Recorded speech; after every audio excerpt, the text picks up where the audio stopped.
পরীর রাজা পরিচালন চ্যানেলে আপনাদের সবাইকে স্বাগত। তো থাম্বনেলে আপনারা দেখতেই পেরেছেন যে শুধুমাত্র 3 বার মন্ত্র পড়ে শিউলি পরী সাধনা, এবং এই পরী আপনার সঙ্গে সেক্স করবে।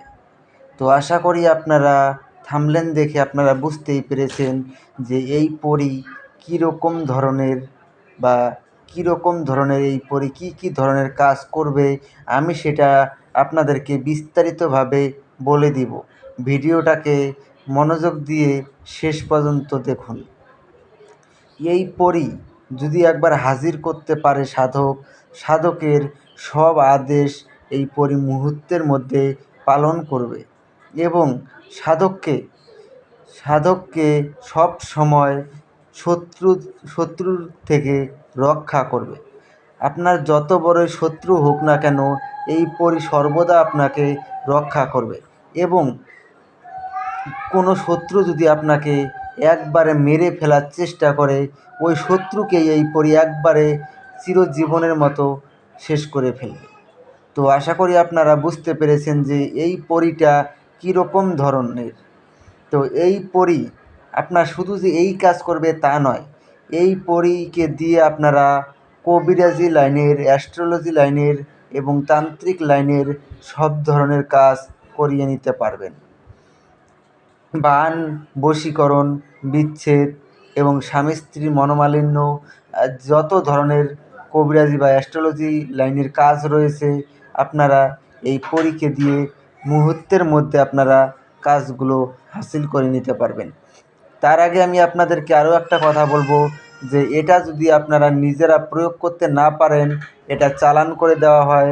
চালান করে নিতে গেলে স্ক্রিনে দেওয়া নাম্বারে আপনারা আমার সঙ্গে যোগাযোগ করে নেবেন। আরও একটা বিষয় আমি আপনাদেরকে কথা বলবো যে এটা যদি আপনারা নিজেরা প্রয়োগ করেন, তাহলে পরে আমি এখানটায় ঠিক যেভাবে দিব ঠিক সেভাবেই আপনারা প্রয়োগ করবেন। তো আশা করি আপনারা পুরো বিষয়টা বুঝতে পারছেন। আর এটা যদি আপনারা নিজেরা প্রয়োগ করেন, আমি আপনাদেরকে নিয়মবিধি এবং মন্ত্র বিস্তারিতভাবে বুঝিয়ে দিব। আপনারা ভিডিওটাকে কেউ স্কিপ করে দেখবেন না। ভিডিওটা যদি আপনারা স্কিপ করে দেখেন, তাহলে আপনারা বুঝতে পারবেন না। আর আপনারা যদি বুঝতে না পারেন, তাহলে পরে আপনারা এটা প্রয়োগ করতেও পারবেন না। এটা প্রয়োগ করার আগে আপনারা কমেন্টে আমার কাছ থেকে অনুমতি নিয়ে নেবেন। অনুমতি নেওয়ার পরে তারপরে আপনারা কাজ করবেন। অনুমতি নিয়ে লাইক, কমেন্ট, শেয়ার এবং সাবস্ক্রাইব করবেন। তো একটা মন্ত্র আমি স্ক্রিনে দিয়ে দিয়েছি, আপনারা লক্ষ্য করে নিন। ওম নমো বিসমিল্লাহি রহিমান রব্বয়িনী মঙ্গল ফন্তসির। এই মন্ত্রটাকে আপনারা ভালো করে মুখস্থ করে নেবেন। যখন এই মন্ত্রটা মুখস্থ হয়ে যাবে, তারপরে আপনারা এই সাধনার জন্য এই কয়েকটা জিনিস আপনারা সংগ্রহ করে নেবেন। এক হলো আপনাদের যে কোনো ধরনের একটা মালা আপনারা সংগ্রহ করে নেবেন। অনেক ভাই বলেছেন যে গোলাপ ফুলের মালা আপনারা সংগ্রহ করতে পারেন না। একটা যে কোনো ধরনের মালা আপনারা সংগ্রহ করে নেবেন। সংগ্রহ করে নিয়ে আর একটা তসবির মালা সংগ্রহ করবেন। তসবির মালা সংগ্রহ করে তারপরে এই মন্ত্রটাকে প্রথমে আপনারা সিদ্ধ করে নেবেন।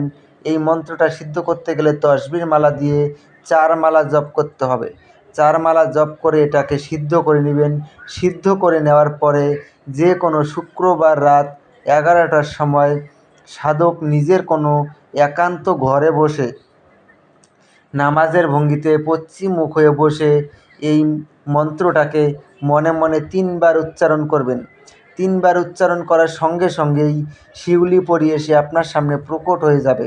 যখন শিউলি পরী এসে আপনার সামনে প্রকট হবে, তখন শিউলি পরীর গলায় ওই মালাটা পরিয়ে দিবেন। ওই পরী মালা স্বীকার করার সঙ্গে সঙ্গেই ও আপনার বশ্যতা স্বীকার করে নেবে। তারপরে আপনি ওনাকে বলবেন যে আপনাকে কী নামে ডাকলে পরে আপনি আমার সামনে এসে প্রকট হবেন। উনি আপনাকে একটা নাম বলে দিবে। ওই নামে আপনি যখনই ডাকবেন, তখনই সে আপনার সামনে এসে প্রকট হবে। তারপরে আপনি ওনাকে বলবেন যে আপনাকে আমার কাছে 3টি শপথ করতে হবে। প্রথম শপথ, আমি তোমাকে যা আদেশ করিব তা সঙ্গে সঙ্গে পালন করিতে হবে। দ্বিতীয় শপথ, আমার অনুমতি ছাড়া তুমি কোথাও যেতে পারবে না। তৃতীয় শপথ, আমি তোমাকে যখনই স্মরণ করিব তখনই আমার সামনে এসে প্রকট হতে হবে। এই 3টি শপথ করার ফলে ও আপনার আজীবন বশ্যতা স্বীকার করে থাকবে এবং আপনার আদেশ অনুযায়ী চলবে। তো আশা করি বুঝতে পেরেছেন। তো ধন্যবাদ। আবারও দেখা হবে পরবর্তী ভিডিওতে।